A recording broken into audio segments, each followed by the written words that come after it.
So there's this classic television show called I Love Lucy, black and white TV.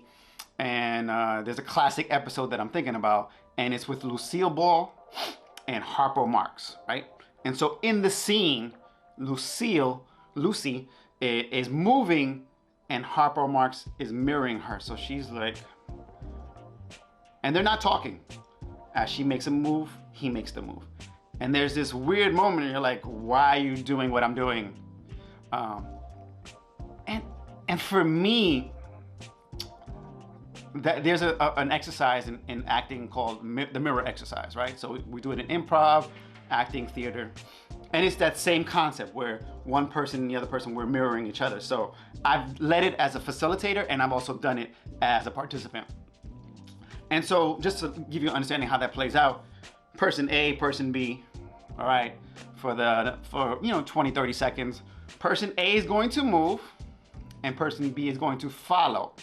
And so person A, you want to be able to encourage them to like, don't just be doing all this so that the person can't follow you. You want to be able to say, how can I move in a way that the person can follow with me, right? And then at a certain point, 20, 30 seconds into it, you let them experience that. Person B, okay, now it's your turn to lead, right?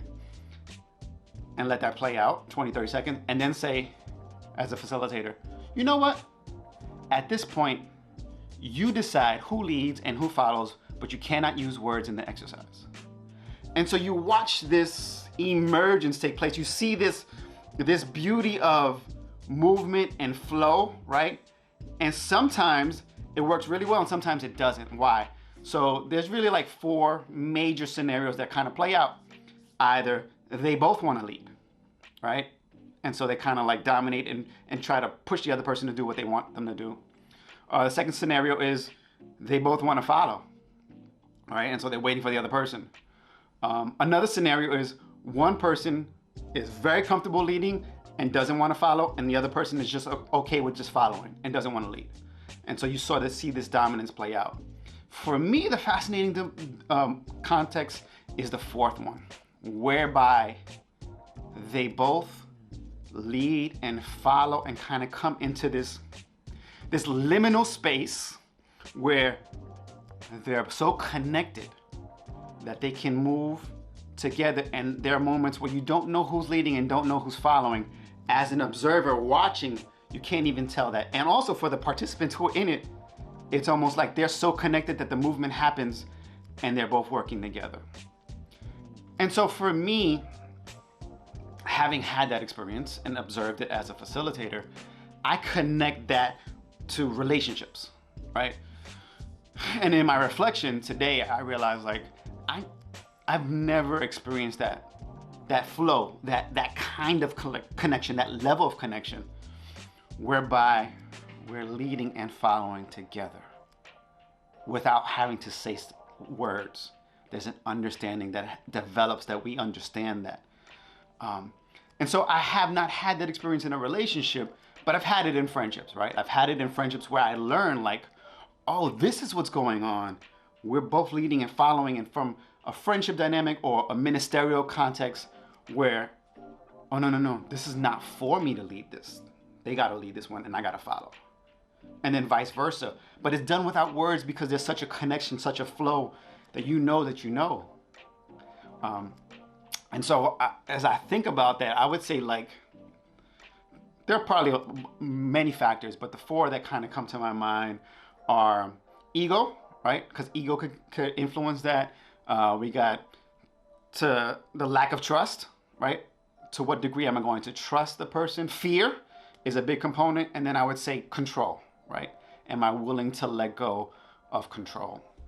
And so those are factors that come into play that influence the magic that happens in emergence, in this flow, in this connection. And so I think about it in the context of like dance.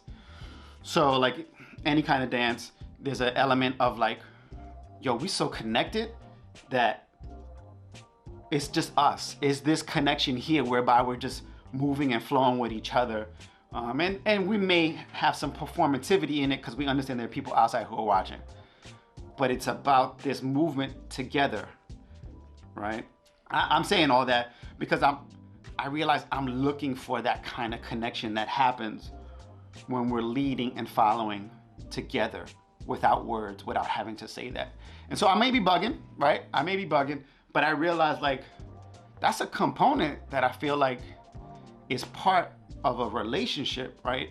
And to what degree am I dismissing a woman because that's not happening, right?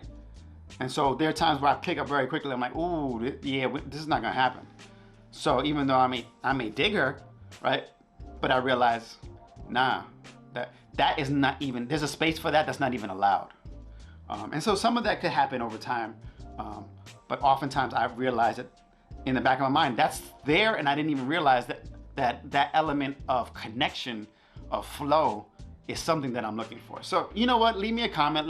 Tell me what you think. I could be way off, and you're just like, yo, let me give you some education, and I'm cool with that, right? I'm comfortable in my position to understand where I'm at, but I'm also open to the conversation. Like, you may see what I'm saying, you may think, oh, why don't you add this to the conversation, and maybe that's a component about it. So you leave your comment. Let me know what you think. All right.